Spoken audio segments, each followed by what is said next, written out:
श्रीकृष्णाय वयं नमः। श्रीकृष्णाय वयं नमः। श्री गोपाल कृष्ण महाराज की जय। राजविद्या प्रतिष्ठान द्वारा आयोजित उत्तर भारत यात्रेच्या देव बोळवणे ह्या कार्यप्रसंगाच्या निमित्ताने संपन्न होत असलेला हा सत्संग आणि ह्या सत्संगाच्या निमित्ताने जी धर्मसभा या ठिकाणी संपन्न होत आहे, या धर्मसभेच्या सभाध्यक्ष पदावर विराजमान असणारे परमपूज्य परमादरणीय श्रद्धेय प्रातस्मरणीय विद्वतरत्न श्रद्धेय महंत श्री शास्त्री बाबाजी, तसेच व्यासपीठावर विराजमान असणारे परमपूज्य परमादरणीय श्रद्धेय माझे ज्येष्ठ धर्मबंधू महंत श्री शिवव्यास बाबाजी उदरभरे, तसेच माझे देहाचे ज्येष्ठ बंधू परमपूज्य आदरणीय श्रद्धेय श्री प्रभाकर दादाजी दुतोंडे, तसेच व्यासपीठावर विराजमान असलेले परमपूज्य आदरणीय श्रद्धेय वालेराज बाबाजी आणि व्यासपीठावर विराजमान सर्वच परमपूज्य परमादरणीय श्रद्धेय महंत श्री विश्वनाथ बाबाजी आणि उपस्थित सर्वच आदरणीय श्रद्धेय संतगण आणि जे समोर सभागृहामध्ये सोफ्यावर विराजमान आहेत असे परमपूज्य आदरणीय श्रद्धेय डॉक्टर मनन मुनी, तसेच परमपूज्य आदरणीय श्रद्धेय आमचे आपल्या मंदिराचे जे सुंदर अशा पद्धतीने व्यवस्थापन करत आहेत, संचालन करत आहेत, असे आदरणीय श्रद्धेय ईशाधिष्ठित श्री गोपाल मुनी दादाजी संन्यासी, तसेच आमचे परमस्नेही आदरणीय श्रद्धेय श्री गौरव मुनी दादाजी संन्यासी, उपस्थित सर्वच तपस्विनी माता भगिनी, सर्वांचं नाव घेऊन निश्चितच माझी वाणी पवित्र होणार आहे, परंतु सर्वांच्या नावाचं अज्ञानत्व माझ्याकडे आहे, सर्वांचा परिचय नसल्यामुळे आणि वेळेचाही अभाव आहे, त्यामुळे सर्वच वंदनीय आदरणीय श्रद्धेय संत महंत तपस्विनी माता भगिनी सर्वांना सविनय सादर दंडवत प्रणाम। आणि ह्या सत्संगासाठी उपस्थित विविध क्षेत्रातील सर्वच मान्यवर मंडळी, सर्व सन्माननीय ईश्वरभक्त मातृतुल्य पितृतुल्य मंडळी, सर्व बंधू भगिनी आणि बालमित्र सर्वांना दंडवत प्रणाम। आज आपण या ठिकाणी राजविद्या प्रतिष्ठानद्वारा आयोजित उत्तर भारत यात्रेच्या देव बोळवणे हा कार्यक्रम या ठिकाणी संपन्न करत आहोत आणि त्याच निमित्ताने आपण या ठिकाणी सत्संगाचं आयोजन केलेलं आहे। अशा ह्या दुग्ध शर्करा योगाच्या निमित्ताने आपण माझ्याकडे ही सेवा सोपवली, त्याबद्दल मी आपल्या सर्वांचे ऋण व्यक्त करतो आणि तसेच आपल्या सर्वांच्या पवित्र पावन दर्शनाचा योग ज्यांनी या ठिकाणी घडवून आणला असे सर्वच राजविद्या प्रतिष्ठानचे कार्यकारिणी सभासद अध्यक्ष इत्यादी सर्व मंडळी आणि त्याचसोबत महादंबा महिला मंडळ ज्यांच्याकडून हा सत्संगाचा सोहळा या ठिकाणी संपन्न होतो आहे। सर्वप्रथम बोलण्यासाठी दोन मुद्दे आहेत, एक उत्तर भारत यात्रेच्या संदर्भात आणि दुसरा म्हणजे आपण जो सत्संग या ठिकाणी संपन्न करत आहोत त्या सत्संगाच्या निमित्ताने। प्रामुख्याने माझ्या बोलण्यामध्ये जास्त धार्मिकता किंवा तत्त्वज्ञान हे नसतंच, मी जास्त करून सर्वसामान्य सर्व क्षेत्रातल्या लोकांसाठी बोलत असतो आणि त्यासाठी बोलण्यासाठीही माझ्यापेक्षा ज्येष्ठ गुरुवर्य मंडळी या ठिकाणी उपस्थित आहे, त्यामुळे मी जास्त तत्त्वज्ञानाला काही हात लावणार नाही। परंतु जी यात्रा आम्ही संपन्न केली राजविद्या प्रतिष्ठानद्वारा आयोजित उत्तर भारत यात्रा, त्यासाठी काही कालावधीपूर्वी आमचे सन्मित्र गौरव दादाजी यांचा मला फोन आला आणि त्यांनी सांगितलं आमचा असा मानस आहे, आमची काही सद्भक्त मंडळी आहे ज्यांना घेऊन आम्ही उत्तर भारत यात्रेसाठी जाणार आहोत आणि तिकडच्या बहुतांश ठिकाणांची कल्पना नसल्यामुळे आपण जर सोबत आलात तर बरं होईल. आणि अगदी त्यांनी म्हटल्याबरोबर मलाही त्या गोष्टीचा आनंद झाला की सर्वांचा सहवास, म्हणजे जी काही लातूर पेठ या परिसरातली मंडळी आहे त्या सर्वांचा सहवास घडेल आणि तेवढंच काही दिवस त्यांच्याही सोबत घालवता येतील म्हणून मी त्यांना होकार दिला.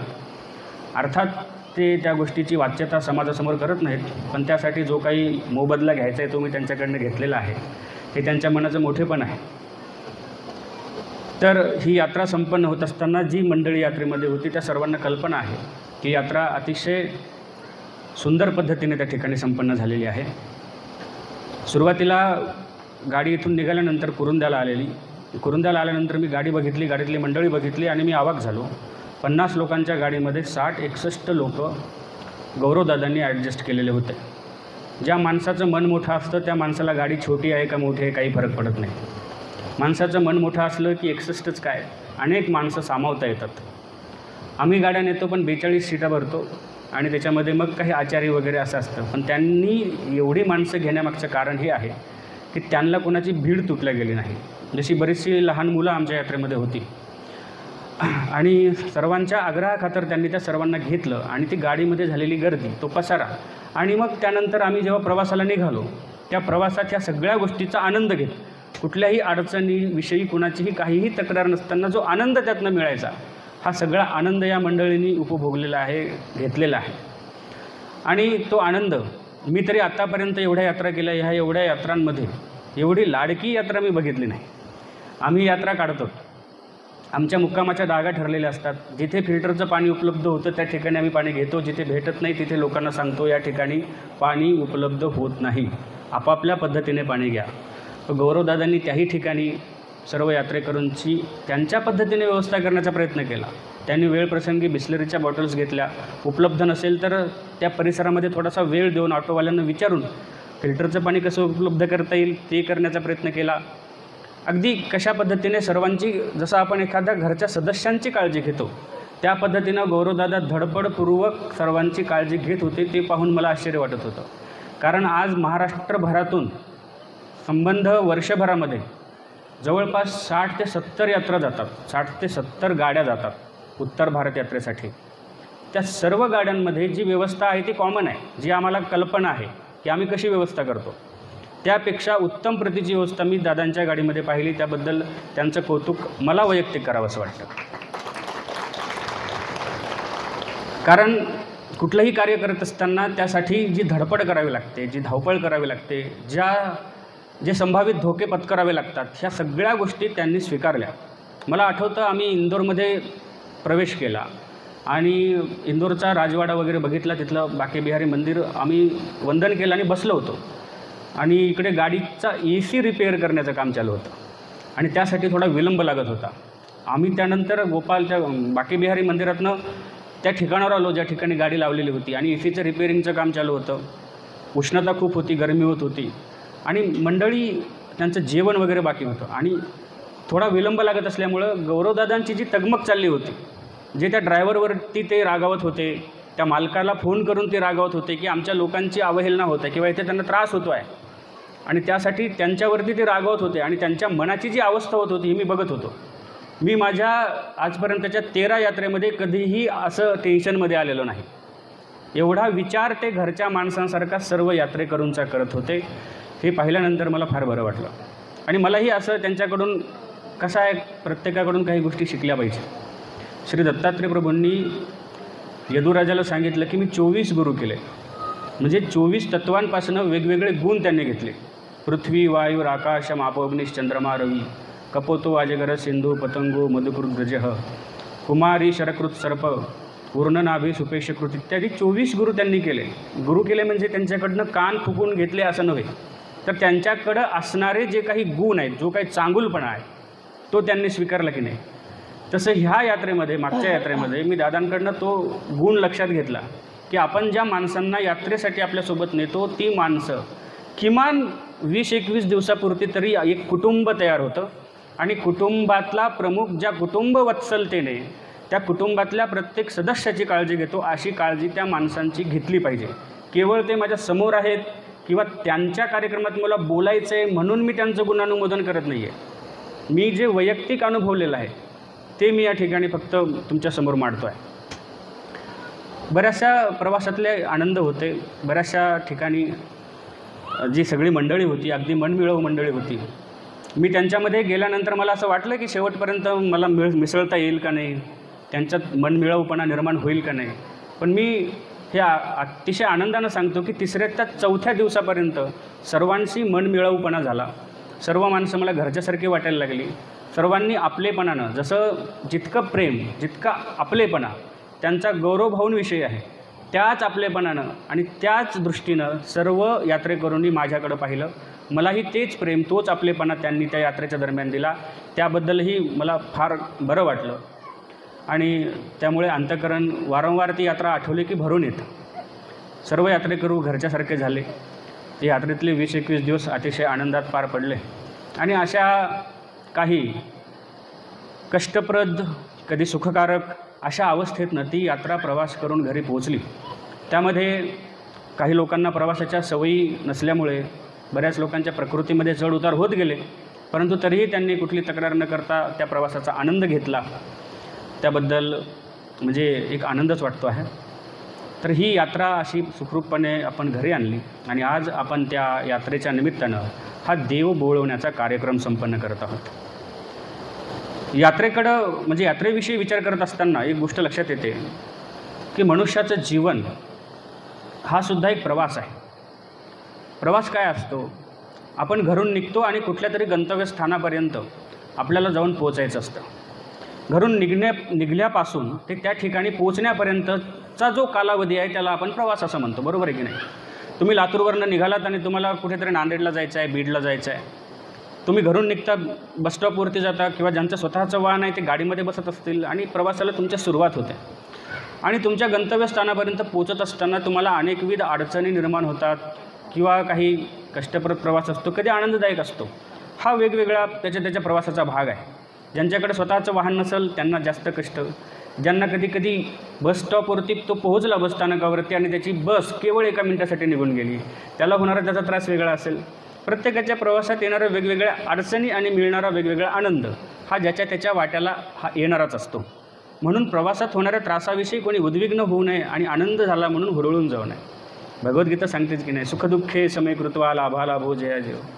सगळ्या गोष्टी तुम्हाला सारख्या मानता आल्या पाहिजे.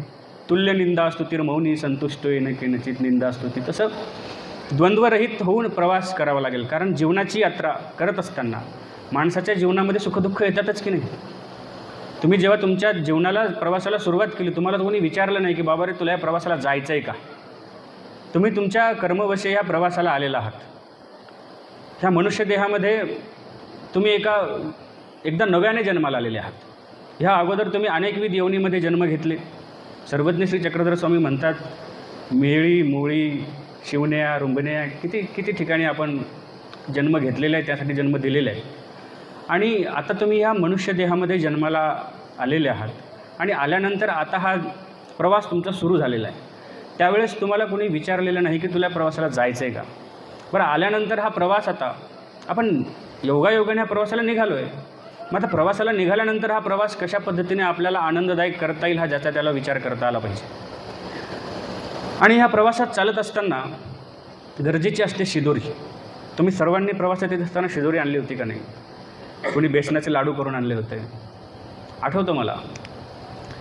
म्हणजे खाण्याची इच्छा नसताना सुद्धा आग्रहपूर्वक ही मंडळी, बाबा एक लाडू तरी खा, थोडंसं चिवडं तरी खा, थोडी चकली तरी खा, असा आग्रह करणारी ही मंडळी. आणि मग ह्या जीवनाच्या प्रवासात निघत असतानाही आपल्याला काही शिदोरी अशाच पद्धतीची सोबत घ्यावी लागते. अनुभवी आणि जुनी माणसं सांगतात की माणसाला भूक नसली तरीही चालेल, पण शिदोरी मात्र सोबत असली पाहिजे. बरोबर आहे की नाही? कारण कुठे भूक लागेल आणि कधी त्याची आवश्यकता भासेल हे सांगता येत नाही. हा पंखा इकडे फिरवता येईल का बघा बरं जरा. आणि मग ह्या जीवनाच्या प्रवासामध्ये आपण निघत असताना आपल्याला कोणती शिदोरी सोबत घ्यायची आपल्याला ठरवता आलं पाहिजे.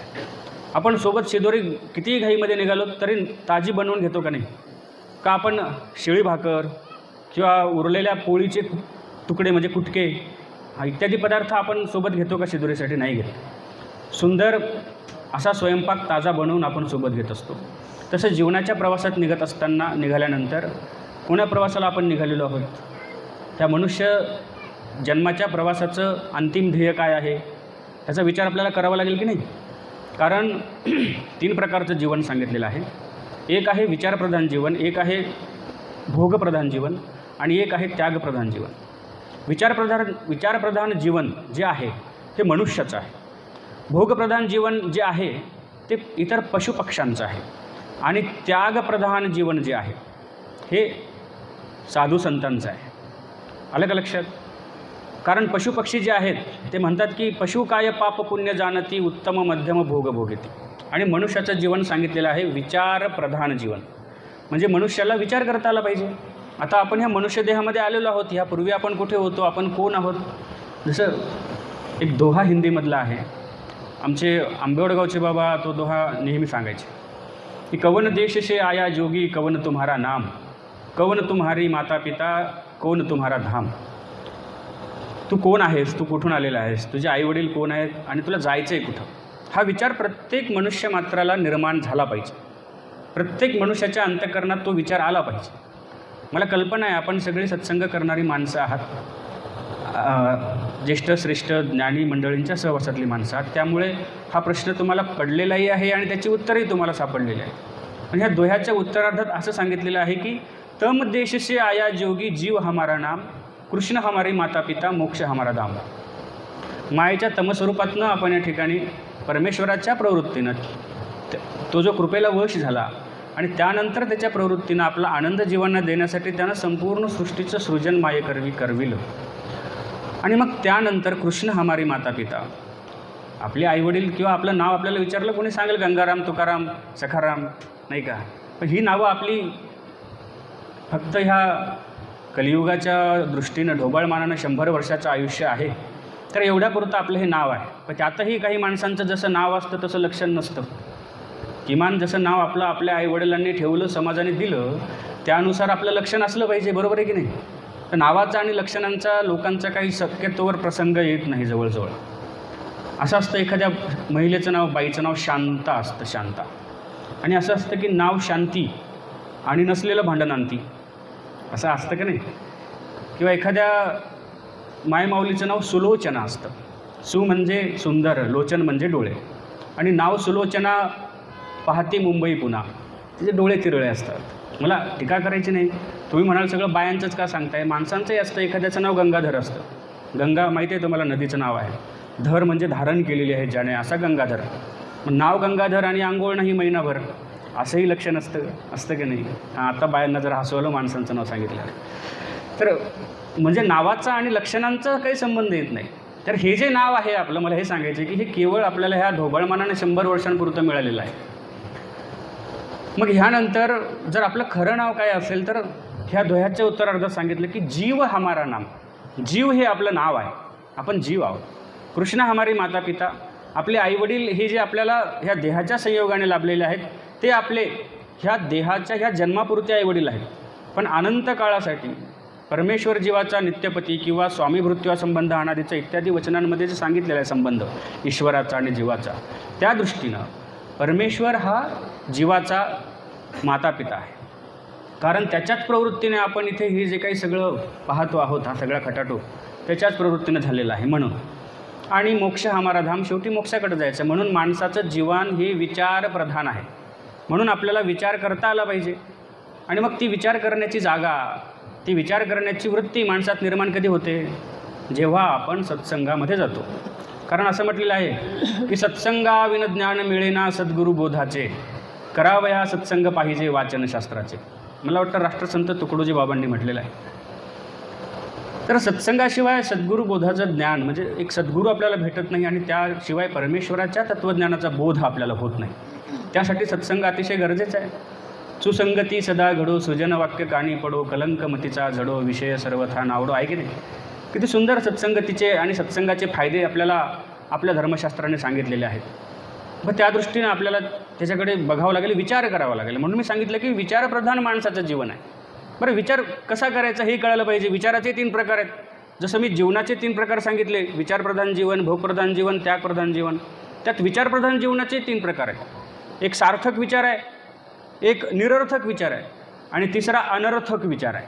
बघा विचाराचे प्रकार आहेत. सार्थक विचार म्हणजे काय, की ज्या विचारानं स्वतःचं काहीतरी चांगलं होईल, स्वतःचं काहीतरी भलं होईल, स्वतः कुठेतरी परमगतीला किंवा चांगल्या गोष्टीकडे माणूस वळेल, चांगल्या गोष्टी करण्यासाठी, समाजसेवेसाठी असेल किंवा धर्माचरण करण्यासाठी तो मनुष्य पुढे सरकेल, हा विचार जो आहे तो सार्थक विचार आहे.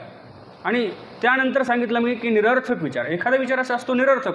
आता आपण इथे बसलो आलो आहोत, सत्संग चालू आहे, प्रवचन चालू आहे आणि अचानक बसल्या बसल्या इथं जर वारवावधान सुटलं आणि पत्र उडून गेले तर कसं होईल? काय अर्थ आहे काय विचारांना? निरर्थक विचार आहे की नाही? काही माणसं जीवनात हेच करतात. गोष्ट छोटीशी असते पण तिचा बाऊ करतात, तिला फार मोठं करतात. छोटीशी गोष्ट असते पण मग असं केल्यावर तसं झालं तर, तसं केल्यावर तसं झालं तर, आणि ह्या विचारानंच तो माणूस कुठलंही कार्य करण्यासाठी धजत नाही, प्रवृत्तच होत नाही, सुरुवातच करत नाही. हा आहे त्याच्यातला निरर्थक विचार. आणि तिसरा विचार सांगितलेला आहे अनर्थक विचार, की ज्या विचाराने काहीही सार्थ होत नाही, उलट अनर्थ मात्र ओढवून घेतला जातो.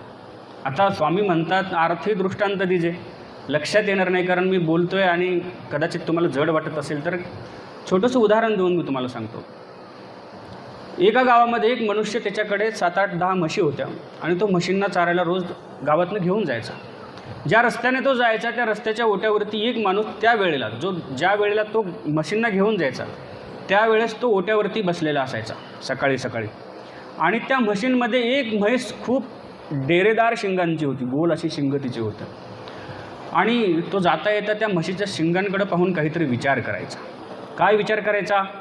महिषाया शृंगयो मध्ये मम मस्तकः प्रविशतु नवा. हे तर समजलं ना तुम्हाला? म्हणजे ह्या म्हशीच्या शिंगामध्ये माझं मुंडकं बसल का, असा विचार तो करायचा. असे त्याला 7-8 महिने निघून गेले विचार करत करत. एके दिवशी त्याचा मेहुणा त्याच्या घरी आला. मेहुणा म्हणजे तुम्हाला माहिती आहे, आता माझ्यापेक्षा तुम्हाला त्याचे अनुभव आहेत मेहुणा कसा असतो. आणि तो मेहुणा आल्यानंतर हे भाऊजी दारात बसलेले होते, त्या म्हशी रस्त्याने चाललेल्या होत्या आणि हे भाऊजी त्या म्हशीकडे पाहून काहीतरी विचार करत आहेत हे त्या मेहुण्याच्या लक्षात आलं. आणि मग तो त्या भाऊजींना म्हणतो, भाऊजी काय विचार करताय? तेव्हा त्याने सांगितलं, अरे ह्या म्हशीचे शिंग किती डेरेदार आहेत आणि ह्या म्हशीच्या शिंगांमध्ये माझं मुंडकं बसल का नाही हा विचार मी करतो. तर मेहुणा हुशार होता. म्हणजे मेहुणा कसा असतो तुम्हाला माहिती आहे. मग त्याने सांगितलं, भाऊजी विचार किती दिवस करत बसणार आहेत? काय करा तुम्ही, एकदा ते घालूनच बघा ना मुंडकं, रोज रोज विचार करून डोक्याला टेन्शन देण्यापेक्षा. आता हाही माणूस, त्याने त्याचा विचार करावा, काय विचार करावा कळायला पाहिजे. हा उठून गेला आणि योगायोग असा दुर्दैव त्याचं की सकाळी त्या म्हशीनं दूध दिलं नव्हतं. त्यामुळे तिच्या मालकाने तिला फार बेदम मारहाण केलेली होती. आलं का लक्षात? त्यामुळे ती अगोदरच रागत होती, चिडलेली होती. आणि तेवढ्यात हा शहाणा गेला, त्या म्हशीच्या समोर जाऊन उभा राहिला, तिला थांबवलं आणि तिच्या शिंगांमध्ये मस्तक घातलं, मुंडकं घातलं.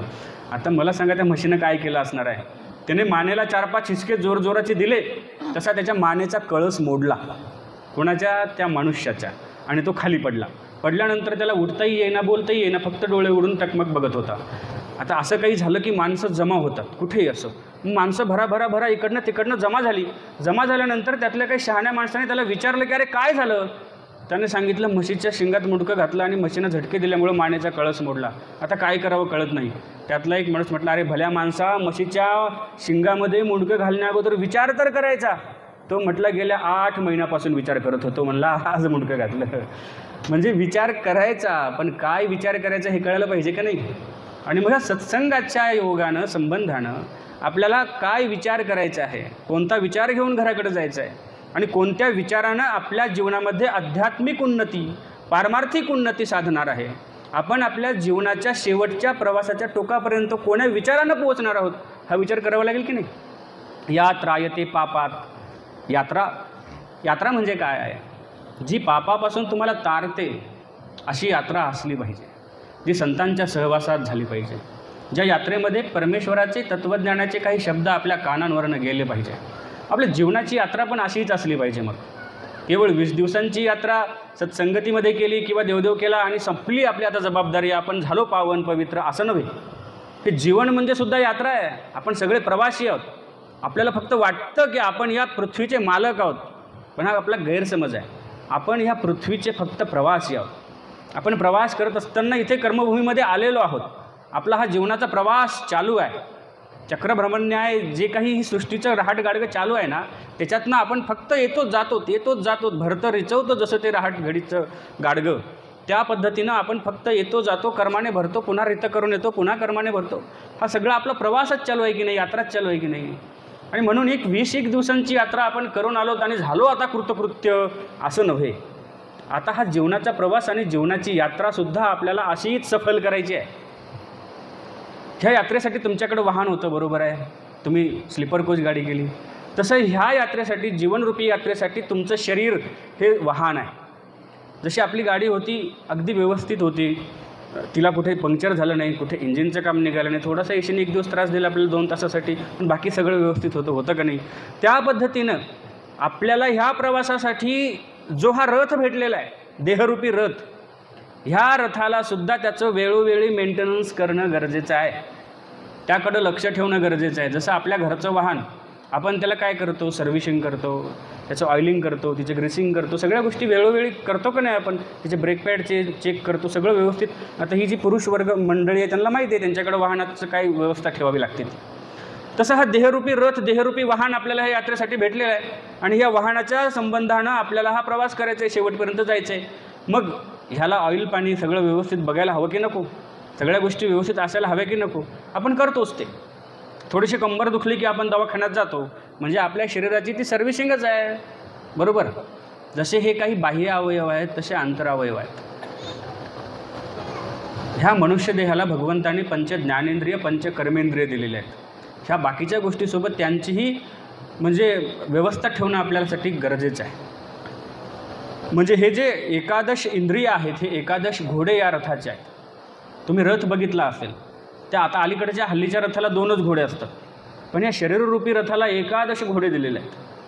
आणि ह्या घोड्यांचा प्रग्रह म्हणजे जे काही कासरा म्हणत तुम्ही तुमच्या भाषेमध्ये, तो जो ज्याच्या हातामध्ये आहे तो ह्या रथाच्या आत बसलेला आहे. तुमचा जीवात्मा जो आहे त्याच्याकडे त्याचा तो प्रग्रह आहे, त्यानुसार त्याला त्या रथावरती संयम करायचा आहे. आणि हे रथाचे घोडे तुम्हाला हवं तिकडे उडत असतात. कानाच्या दृष्टीनं तुम्हाला तिकडे सुंदर असं संगीत ऐकण्यासाठी उडतात. जिव्हा आहे, कुणाची पाणीपुरी खायला उडते, कुणाची बदाम शेक प्यायला उडते, बरोबर आहे. कुणाचे डोळे चित्रपट पाहायला उडतात, तर कुणाचे काही मोबाईल बघायला उडतात. हे असे एक इंद्रियाचा एक विषय आहे. शब्द, स्पर्श, रूप, रस, गंध, हे प्रत्येक इंद्रियाचा एक विषय त्या इंद्रियाला तिकडे ओढण्याचं कार्य करतो. आणि मग ह्या घोड्यांना जर तुम्ही रथाच्या एक घोडा इकडे ओढतोय, एक घोडा तिकडे ओढतोय, एक घोडा तिकडे ओढतोय, अशा पद्धतीने जर रथ चालत असेल तर तो रथ व्यवस्थित प्रवास करेल का? नाही प्रवास होऊ शकत. एका दिशेनं जर सगळे घोडे चालले तरच तो प्रवास व्यवस्थित होतो. आणि ह्या सगळ्या घोड्यांवरती ज्याची कमांड आहे, ज्याचा संयम आहे, ज्याचा निग्रह आहे, ज्याच्याकडे त्याचं आधिपत्य आहे, कासरा ज्याच्या हातामध्ये आहे, तो जीवात्मा आत बसलेला आहे. मग ह्या जीवात्म्याला काय करावं लागेल की त्याला त्या पद्धतीचा निर्धार स्वतःवरती करावा लागेल की कुठल्याही इंद्रियानं कोणीकडेही जरी ओढलं तरी मला काय करायचं हे त्या जीवात्म्याला कळालं पाहिजे. कान काही ऐकायला चल म्हणत असतील तरी ते जायचं का नाही हे आपल्याला ठरवता आलं पाहिजे. हा विचार आपल्याला करता आला पाहिजे. तेव्हाच आपलं हे जे रथ, देहरूपी रथ आहे, हा सुरक्षित राहणार आहे. तरच तुम्हाला शेवटपर्यंत जाता येईल. नाहीतर जिभेनं जिकडं ओढत तिकडं माणसं जातात, खाऊ नये ते खातात. आणि मग वंचिले शरीर दिधले रोगाशी. तुम्ही तुमच्या शरीरामध्ये जेवढा भोग घ्याल तेवढे रोग, भोगे रोग भयम असं म्हटलेलं आहे. उपभोग जेवढा तुम्ही घ्याल तेवढी तुम्हाला रोगाची भीती आहे. आणि म्हणून त्याला किती द्यायचं हे आपल्याला कळालं पाहिजे. कोणत्या इंद्रियाला कोणीकडे जाऊ द्यायचं, कधी जाऊ द्यायचं, कधी नाही जाऊ द्यायचं हे त्याला कळालं पाहिजे. पण कळत नाही माणसाला. एक माणूस त्याच्या घरी वडापाव बनवलेला होता, म्हणजे त्याने बाहेरून आणलेला होता, क्षमा करा, आणि बाहेरून आणलेला वडापाव तो असा सोलून त्याच्या आतला बटाटा खात होता. मी त्याला विचारलं असं का करताय, वरचं का टाकून देताय, आतलं का खाताय? म्हणला डॉक्टरांनी सांगितलं बाहेरचं खायचं नाही. डॉक्टरांनी काय सांगितलं, बाहेरचं खायचं नाही, म्हणून आतलं खातोय. म्हणला बाहेरचं टाकून देतो. हे बाहेरचं खायचं नाही म्हणजे आतलं असो की बाहेरचं असो, घराच्या बाहेरचं खायचं नाही. मग आरोग्य बिघडते हे लक्षात येत नाही. एक माणूस पंक्तीमध्ये बसून एवढा जेवला पार इथपर्यंत आलं, त्याला उठताही येईना आता. आणि मग तो आपल्या मित्रांना म्हणतो, अरे मला उठवा कोणीतरी, मला घराकडे न्या. कारण अति झालं की अन्न जरी असेल तरी ते विषच होतं. असं त्याची अवस्था झालेली आहे. त्याला उठताही येईना. मग आता काय करावं, काही नाही, लोकांच्या लक्षात येत नाही. तेवढ्यात धावत पळत एकजण डॉक्टरांकडे गेला. डॉक्टरांना त्याची अवस्था सांगितली. डॉक्टरांनी एक गोळी दिली. ती गोळी त्याला द्या म्हटलं, म्हणजे त्याला जरासं बरं वाटेल आणि व्यवस्थित होईल. तो मनुष्य धावत पळत गोळी घेऊन आला आणि गोळी घेऊन आल्यानंतर त्याच्या हातात ती गोळी दिली. सांगितलं, अरे ही एवढी गोळी घे, तुला बरं वाटेल. त्याने सांगितलं, अरे एवढी गोळी जाण्या इतकी जागा जर शिल्लक असती तर थोडीशी जिलंबी अजून खाल्ली नसतं काय म्हटलं मी. म्हणजे जिव्हा इंद्रिय माणसाला ओढतं कोणीकडे आणि तो जातोय तिकडे आणि त्या दृष्टीने त्याचं होणारं नुकसान त्याच्या लक्षात येत नाही. असं एका इंद्रियाचं नव्हे, प्रत्येक इंद्रियाचं आहे. आणि म्हणून ह्या देहरूपी रथाच्या साह्यानं तुम्हाला तुमच्या जीवनाच्या इप्सित ध्येयापर्यंत पोचायचं आहे. ही यात्रा तुम्हाला सफल करायची आहे. म्हणून ह्या यात्रेत तुम्हाला मिळालेलं जे वाहन आहे त्या वाहनाचा प्रत्येक पार्ट तुम्हाला व्यवस्थितपणे सांभाळता आला पाहिजे. प्रत्येक पार्ट, तरच तुमची गाडी शेवटपर्यंत जाऊ शकेल. त्यानंतर त्या गाडीला एक ड्रायव्हर होता, बरोबर आहे की नाही? तुमच्या गाडीचे ड्रायव्हर तुम्हीच आहेत. मी सांगितलं तुम्हाला, तुमचा जो जीवात्मा आहे हाच तुमच्या गाडीचा ड्रायव्हर आहे. आणि म्हणून ड्रायव्हर कसा असावा? त्याने ड्रायव्हिंग क्लास केलेला असावा, त्याला गाडी चालवण्याचे अनुभव असावेत, बरोबर आहे की नाही? त्याची जजमेंट चांगली असली पाहिजे, त्याला निर्णय क्षमता चांगली असावं लागेल की नाही त्याला, तरच त्याला गाडी चालवता येते. कुठं ब्रेक मारायचं, कुठं वेग वाढवायचा. तसं एखाद्या नवीन मुलाच्या हातात गाडी देऊन दिली, ज्याला गाडी चालवता येत नाही, त्याच्या हातात गाडी दिली तर गाडीची काय अवस्था होईल? कुणीही सांगू शकेल की गाडीची काय अवस्था होईल, बरोबर आहे? एक बैलगाडी हाणणारा बबन्या, त्याच्या वडिलांनी मोटरसायकल आणली आणि मोटरसायकल आणल्यानंतर वडील कुठेतरी बाहेर गेले होते म्हणून बबन्यानं भिंतीच्या खुंटीला अडकवलेली चाबी घेतली, गाडीवरती बसला, चाबी फिरवली, गाडीची किक मारली आणि गाडी पळवायला लागला. त्याला फक्त माहिती होतं 1 लिटर वाढवलं गेअर टाकून की गाडी पळते, म्हणून तो गाडी पळवायला लागला. समोर मोठा खड्डा आलेला त्याला दिसलं, मोठा खड्डा होता आणि सवयीप्रमाणे तो जसा बैलांना थांबवायचा तसा पूच करायला लागला. असं करतात ना बैलांना थांबवताना, तसा करायला लागला. मला सांगा, गाडी थांबणार आहे का? ती नाही थांबणार. म्हणून त्याचं ज्ञान असणं गरजेचं आहे की ती गाडी चालवायची कशी. तसं भगवंतांनी तुमच्याकडं ही सुंदर अशी शरीराची गाडी दिलेली आहे, वाहन दिलेलं आहे. मग ह्याला चालवायचं कसं याचं ज्ञान आता तुम्ही करून घ्या की तुमच्या इंद्रियांना तुम्हाला आवरायचं आहे कसं, त्यांच्यावरती संयम कसा मिळवायचा आहे, त्यांच्यावरती निग्रह कसा करायचा आहे. म्हणून ड्रायव्हर हा कुशल असला पाहिजे, त्याला अनुभव असला पाहिजे, त्याच्याकडं लायसन्स असलं पाहिजे. देहरूपी रथाला चालवायला तुम्हाला कुठले नियम नाहीत, म्हणून नियमात या. जसे RTOचे नियम वाहन चालवणारे सांभाळतात, तसं तुम्ही तुमच्या जीवनाचा प्रवास करत असताना जीवनाचे जे नियम आहेत कुठेतरी नियमात बांधून घ्या स्वतःला. जर तुम्ही नियमात राहिलात, हेल्मेट वापरलं किंवा 4 व्हीलर चालवताय तर सीट बेल्ट लावला आहेत, असे सगळे नियम तुम्ही जेव्हा पाळलेत सगळे, तर तुमचा प्रवास व्यवस्थित होतो, धोका नाही. तसं जीवनाचा प्रवास करत असताना कुठले तरी नियम लावा. म्हणून अश्मयुगीन काळाच्या नंतर जेव्हा मानवी संस्कृतीची उत्क्रांती व्हायला लागली, तो प्रगत व्हायला लागला, की मग माणसाने समूह तयार केले, गट तयार केले, त्या गटाचे काही नियम बनवले, त्या समूहाचे काही नियम बनवले आणि ते नियम समोर चालत चालत चालत त्याचं रूपांतर मग जातीमध्ये झालं, वर्गीकरण झालं, धर्मांमध्ये झालं, संप्रदायांमध्ये झालं. आणि हे नियम आणि नियमांचं पालन करण्याची संस्कृती शिकवणारा वर्ग म्हणजे संप्रदाय.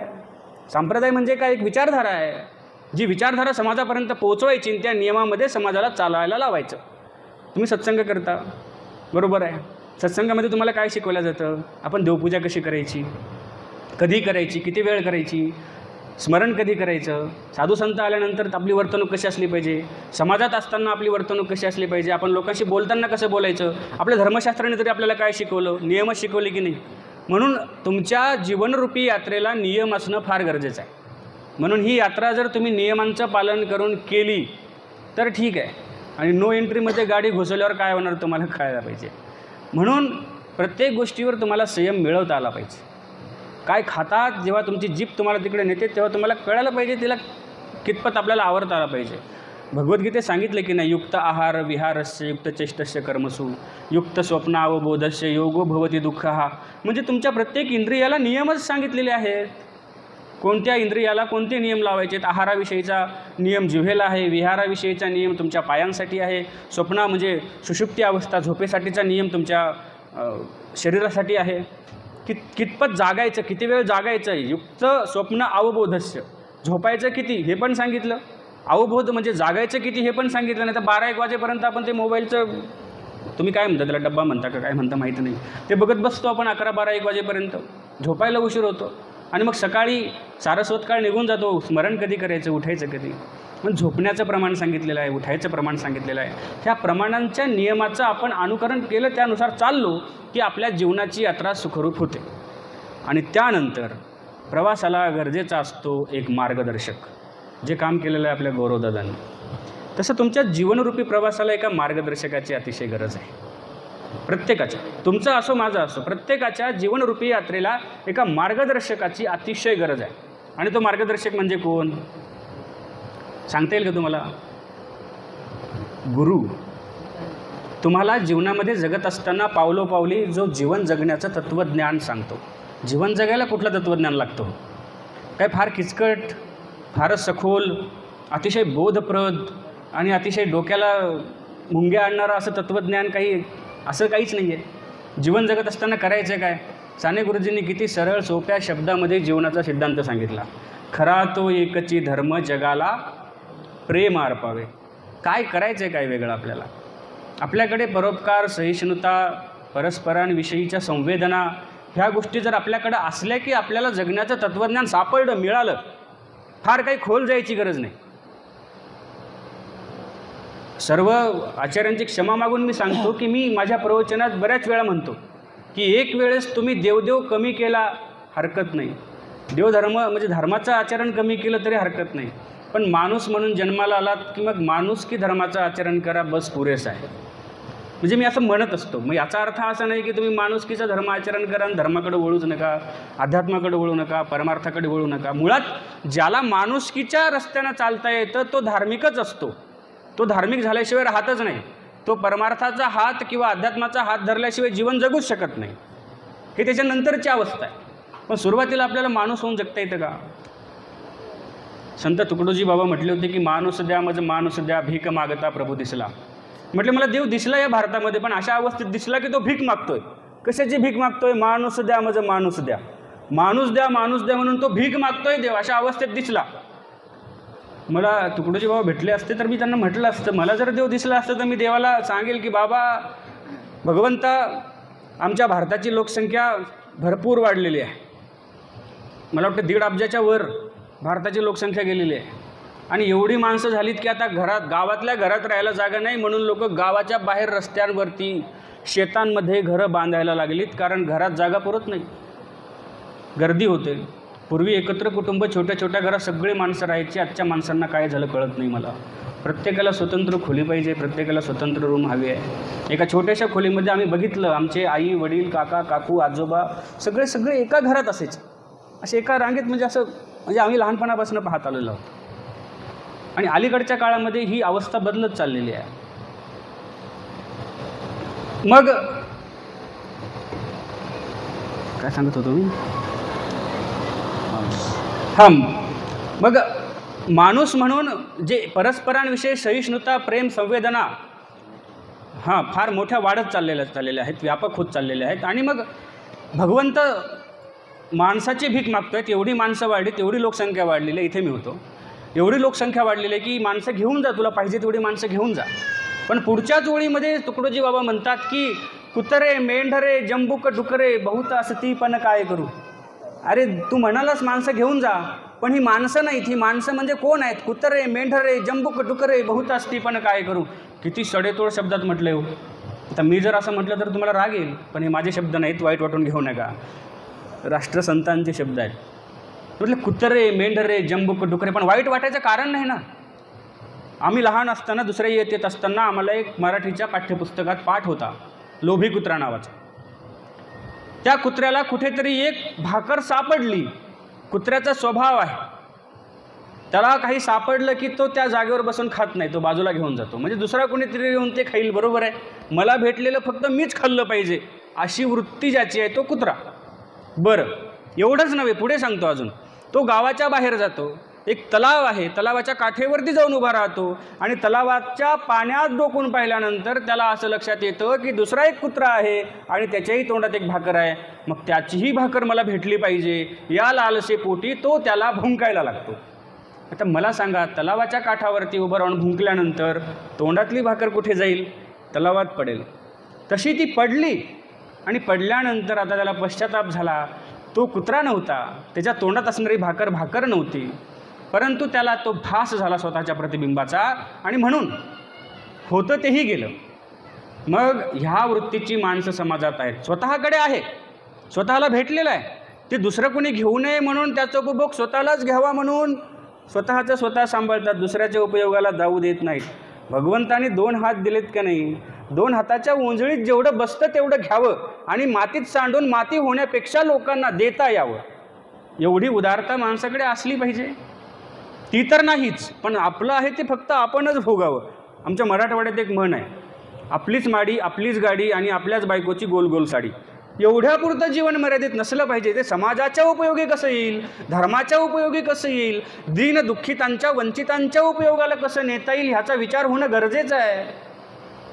पण हा विचार करताना अलीकडची माणसं दिसत नाहीत. आणि मग स्वतःकडे असतानाही, जसं त्या कुत्र्याकडे स्वतःची भाकर असतानाही त्याची लुबाडून घेण्याची जी वृत्ती त्या कुत्र्याकडे होती, त्या वृत्तीची माणसं आपल्याला समाजात आजूबाजूला दिसतात. स्वतःकडे तर आहेच, पण त्याचं मला कसं घेता येईल, त्याचं कसं लुबाडता येईल, ह्या वृत्तीनं लोकांचं मुंड्या मुरगळून घेणारी माणसं आपल्याला आजूबाजूला दिसतात. मग ते लाचलुचपतीच्या पद्धतीनं घेतील, कॉन्ट्रॅक्टमध्ये कमिशन घेण्याच्या पद्धतीनं घेतील, ज्या ज्या पद्धतीनं घेता येईल त्या त्या पद्धतीनं ते घेतील. पण ह्या लोभी वृत्तीची माणसं यांना राष्ट्रसंत तुकडोजी बाबा कुत्रे म्हणतात. कुत्रे, मेंढरे, जंबूक, डुकरे. आलं का लक्षात? कुत्रे का म्हटलं माणसांना? दुसरं सांगितलं मेंढरे. मेंढरं पाहिले का तुम्ही? मेंढ्या पाहिल्या का? पुढच्या मेंढ्या जिकडं जातात तिकडं सगळ्या पाठीमागच्या जातात. पुढचा कुठे गेला त्याचे काही घेणं देणं नाही.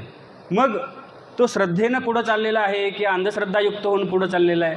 धांदूलदादाची गोष्ट माहिती आहे का तुम्हाला? तो समोर होता का नाही, त्याच्या पाठीमागे सगळे होते का नाही, समोरचा किती मजबूत आहे पाहायला पाहिजे का नाही. त्या म्हातारीनं थोडंसं त्याचं डोकं खाल्लं, त्यानं हात सोडून दिला. एवढ्या कापसाचे एवढे पैसे येतात म्हटलं, एवढं सोनं येते आणि हात दिला सोडून. समोरचा किती मजबूत आहे हे पाहून मागं जायला पाहिजे का नाही. पण माणसं तसं करत नाहीत. जो समोर चला, साहेब आम्ही नेहमी तुमच्याच मागं, तो त्या पक्षाच्या आणि त्या पदावरती आल्यावर, सत्तेवर आल्यावर त्या सत्तेचा उपयोग करतोय, सदुपयोग करतोय का दुरुपयोग करतोय काही घेणं देणं नाही, पण आम्ही तुमच्याच मागं. ही मेंढरांची वृत्ती असणारी माणसं आहेत का नाही. त्यानंतर सांगितलं जंबूक. जंबूक म्हणजे कोला. कोला फार धूर्त असतो. तो जंगलातनं चालला होता, वरती एका कोकिळेला पुरी सापडली होती कुठेतरी. पुऱ्या आपण खातो ना, बासुंदी पुरी, ती पुरी. आणि ती पुरी घेऊन ती जंगलात आली होती. झाडाच्या फांदीवरती ती आता चोचेमध्ये पुरी धरून उभी आहे आपल्या पायांवरती, एका फांदीवरती. आणि त्या कोल्ह्यानं तिच्याकडे पाहिला. मुळात धूर्त, त्याला तोंडाला पाणी सुटलं कोल्ह्याच्या. ही पुरी आपल्याला खायला भेटली पाहिजे, काय करावं. धूर्त माणसाला वेगवेगळ्या युक्त्या लवकर सुचतात, लक्षात घ्या. शहाण्या माणसापेक्षा धूर्त माणसाला लवकर युक्त्या सुचतात. त्याने युक्ती केली आणि तो त्या कोकिळेला म्हणतो, कोकिळताई किती गोड तुझा आवाज, किती सुंदर गाणं म्हणतेस. सकाळी सकाळी तुझी भुपाळी ऐकल्याशिवाय मला प्रसन्न वाटतच नाही. आणि भरपूर दिवस झाले मी गावाला गेलो होतो म्हणून तुझा आवाजच मला ऐकायला भेटला नाही गं. एखादं गाणं ऐकवतेस का? कुणीही असो स्तुती केली की हुरळून जातो. बाबा असला तरीही काही त्यामध्ये दुमत नाही. पण हुरळून नाही जायला पाहिजे, कारण मगाशी सांगितलं तुल्य निंदा स्तुती. पण हुरळून जातो माणूस, हा त्याचा स्वाभाविक धर्म आहे, स्वाभाविक त्याचा गुण आहे तो. ती हुरळून गेली स्तुती केल्यामुळं आवाजाची. आणि मग ती गाणं म्हणून दाखवायला लागली. तिनं गाणं म्हणण्यासाठी चोच उघडली आणि उघडल्याबरोबर तिच्या चोचेतली पुरी खाली पडली. जशी खाली पडली तशी एका घासात क्षणार्धात फस्त केली त्या कोल्यानं, फस्त केली, संपवून टाकली. आणि मग म्हणतो गप्प बस, काय ओरडायला लागली म्हशीसारखी, कशाचा आवाज आला तुझा गोड आणि कशाचं काय, मला पुरी खायची होती म्हणून तुझी स्तुती केली. आहेत का नाही अशी स्तुतीपाठक माणसं तुमच्या आजूबाजूला दिसतात का नाही? साहेब तुमचं काम लई भारी, तुमच्यासारखा माणूसच नाही हो. येळणमाळ तुमचा फोटो आमच्या खिशातच असतो. आणि अशी लोकांची स्तुती करून त्याला लांगुलच चालन म्हणतात, बरोबर ना बाबा. अशा वृत्तीची माणसं, इतरांची स्तुती करणारी माणसं आणि त्यातनं स्वतःचा स्वार्थ साधणारी माणसं ही कोल्ह्यासारखी आहेत. आणि शेवटी सांगितलं डुकर.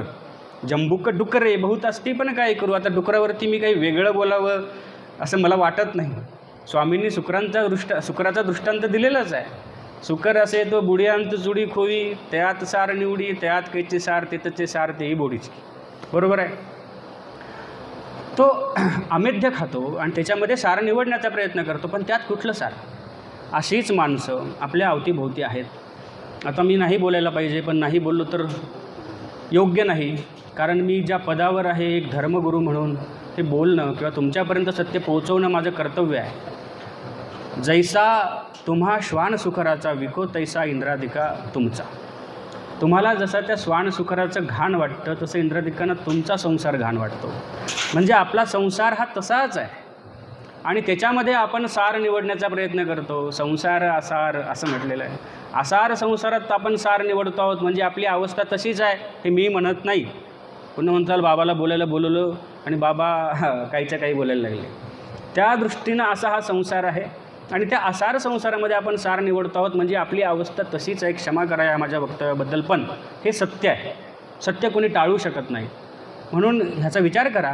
मला असं म्हणायचं नाही की पूर्णपणे संसाराचा त्याग केला कीच देव भेटतो. ज्या कर्तव्याच्या बंधनात तुम्ही बांधल्या गेलेले आहात त्या कर्तव्याचं निर्वहन करत जर तुम्ही अध्यात्माचं आचरण केलं, परमार्थाकडे लक्ष लावलं, नामस्मरण केलं तरीही तुम्हाला त्याचं गोमटा आहेच की. बरोबर आहे. आणि म्हणून तुमच्या संसारातला तुम्हाला किती वेळ भगवंताच्या नामस्मरणासाठी देता येईल, सत्संगासाठी देता येईल, परमार्थासाठी देता येईल ह्याचा विचार करत करत तुम्ही जर तुमच्या जीवनाचा प्रवास केला की मग तो सुखरूप होतो, तो शेवटापर्यंत जातो. पण ह्याचं मार्गदर्शन करण्यासाठी एका मार्गदर्शकाची गरज आहे आणि मग तो मार्गदर्शक आपण आपला निवडायचा. हे झालं संपूर्ण यात्रेविषयी. अशा पद्धतीनं आपण ह्या सगळ्या गोष्टींचं नियोजन करून ही यात्रा संपन्न केली. आपलं वाहन व्यवस्थित, ड्रायव्हर व्यवस्थित, त्यानंतर मार्गदर्शक व्यवस्थित आणि मग ती यात्रा सुफलही होते. अशा पद्धतीचा हा यात्रेचा विषय आहे. म्हणून यात्रा म्हणजे आपल्या जीवनाचा प्रवास आहे. जन्मापासून मृत्यूपर्यंत ही यात्रा आहे. जन्म हे यात्रेची सुरुवात आहे आणि मृत्यू हा यात्रेचा शेवट आहे. आपल्याला आपल्या यात्रेचा शेवट माहिती होता. किती तारखेला आपण निघणार आहोत, किती तारखेला येणार आहोत, कुठला मुक्काम कुठं आहे, कुठे काय करायचं आपल्याला सगळं माहिती होतं. त्याचं नियोजन होतं. तुम्हाला नसेल तरी मला माहिती होतं. प्रत्येकजण किंवा बहुतांश लोक मला येऊन विचारायचे की बाबा आज कुठं, बाबा आज काय नियोजन आहे, आज कुठं जायचं, कुठं थांबायचं. बरोबर आहे. तसं जीवनाचंही एक नियोजन असलं पाहिजे. नियोजन करा. आपल्या संस्कृतीनं नियोजन लावून दिलेलं आहे. फार महत्त्वाचा मुद्दा आहे प्रवासातला हा नियोजन. आणि शेवटचा मुद्दा आहे, ह्यानंतर मी त्याविषयी बोलणार नाही. तसं आपल्या जीवनालाही एक नियोजन लावून घ्या. आपल्या संस्कृतीनं नियोजन लावून दिलेलं आहे. आपल्या जीवनाचे 4 टप्पे आपल्या हिंदू संस्कृतीनं केलेलेच आहेत. ब्रह्मचर्य आश्रम, त्यानंतर गृहस्थाश्रम, त्यानंतर वानप्रस्थाश्रम आणि त्यानंतर संन्यास आश्रम. 4 टप्प्यात आपल्या जीवनाचं नियोजन आपल्या धर्मशास्त्रांनी पूर्वजांनी लावून ठेवलेलं आहे. फक्त आपल्याला त्या नियोजनात आपलं जीवन, आपला प्रवास बसवता येतो का, हा आता ज्याचा त्याचा विषय आहे. बसवता आलं पाहिजे, कारण आपल्या संस्कृतीनं आपल्याला ते शिकवलं आहे. तरच मग आपण त्या संस्कृतीचे पाईक म्हणून घेऊ, तरच आपण त्या धर्माचे अनुयायी म्हणून घेण्याला अर्थ आहे. नाहीतर आपल्या पंजोबांनी गुरु केला होता, आपल्या आजोबांनी केला होता, आपल्या वडिलांनी केला आणि मग आता मला गुरु करावाच लागल म्हणून गुरु करणं ही औपचारिकता झाली. पण विचारपूर्वक त्या नियमांमध्ये स्वतःच्या जीवनाला बसवण्यासाठी त्या संपूर्ण संप्रदायाचं जे मूळ तत्त्वज्ञान आहे त्यापासून तो आपल्याला आपल्या जीवनाच्या इच्छित ध्येयापर्यंत नेऊन पोहोचवण्यासाठी त्या संप्रदायाचं तत्त्वज्ञान कितपत खरेपणाच्या कसोटीवर उतरतं ह्याचा विचार करून संप्रदाय स्वीकारणं हे खरं जिज्ञासू माणसाचं लक्षण आहे. आणि म्हणून जीवनाचं नियोजन, या जीवनरूपी यात्रेचं नियोजन आपल्याला ह्या 4 टप्प्यात लावता आलं पाहिजे. आपली संस्कृती सांगते की वयाच्या 1 पासून 25 पर्यंत मनुष्याचं जीवन हे ब्रह्मचर्याचं जीवन असलं पाहिजे. वयाच्या 25 पासून 50 पर्यंतचं जीवन हे गृहस्थ आश्रमाचं असलं पाहिजे. तेवढ्याच वेळात संसार करावा. 50 ते 75 हे जीवन जे आहे ते वानप्रस्थ आश्रमाचं जीवन असलं पाहिजे. घरादाराचा त्याग करून वनामध्ये निघून जाणं. आणि शेवटचा टप्पा सांगितला संन्यास आश्रम. आता 75पर्यंत लोक जगत नाहीत ढोबळमानानं. 70-80 ठीक आहे. म्हणून आता नियोजनात थोडासा बदल करून घ्या. मी पूर्वी 25 म्हणलो, बरोबर आहे, तसं नियोजनही होतं. आपलं आयुष्य आता कमी होत चाललं आहे. नशीबवान माणसं आहेत ही आताच्या पिढीत जी म्हातारे झालेली आहेत. आमचे चामे काका प्रवासामध्ये अगदी म्हणजे लहान मुलांच्या बरोबरीनं धावणारी माणसं. आम्ही बद्रिकाश्रमवरून खाली उतरत होतो, सर्वात पुढे होतं ते. म्हणजे अशी माणसं ही जुन्या पिढीतली आहेत की ज्यांचा आहार तसा होता, ज्यांची जीवनशैली तशी होती. पण अलीकडची आत्ताची माझ्या पिढीची माणसं तरी मला वाटत नाही 70-80च्या पुढं जातील, कारण आमच्या जीवनाला नियोजन नाही. काय खायचं आम्हाला कळत नाही. त्यांना माहिती होतं दूध खाल्लं पाहिजे, काजू बदाम खाल्ले पाहिजे, त्यांच्याकडे उपलब्धही होतं म्हणा. आता कळूनही पर्याय नाही, कारण भेटत नाही. भेटलं तरी पॉकेटचं आणावं लागतं, नाही तर डेअरीवरून मिसळ झालेलं आणावं लागतं.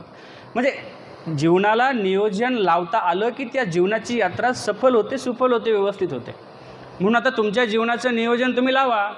इतर संप्रदायामध्ये एखादा योगायोगाने विषय समोर आला म्हणून सांगतो की अल्प आयुष्य मानव देह शत गणिले ते अर्धरात्र खाय मध्ये बालत्व पीडा रोग क्षय मग भजनाशी उरले ते काय, असा एक अभंग आहे.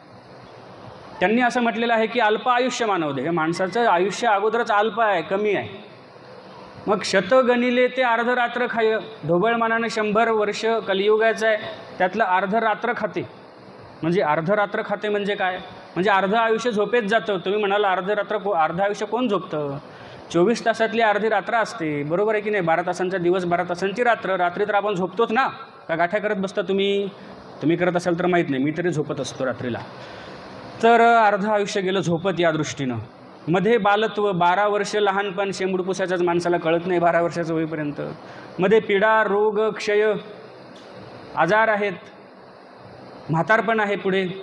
आणि हा सगळी गणित लावत असताना मध्ये लोकांच्या सोयरिकीमध्ये आपल्याला जावं लागतं, कुणाच्या साखरपुड्याला जावं लागतं, कुणाच्या लग्नाला जावं लागतं, बरोबर आहे, कुणाच्या बारशाला जावं लागतं, कुणाच्या कशाला जावं लागतं. आणि ह्या सगळ्या गोष्टी करत करत करत आता तुम्ही तुमचं गणित लावा की तुमच्याकडं भजनाशी उरले ते काय.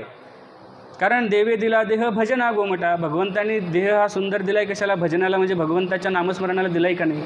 आणि मग त्या दृष्टीने त्याचं नियोजन लावावं लागेल की नाही आपल्याला. म्हणून नियोजन लावा, गणित लावा की तुमच्या आयुष्यातला किती काळ तुम्ही भगवंताच्या नामस्मरणासाठी दिलेला आहे.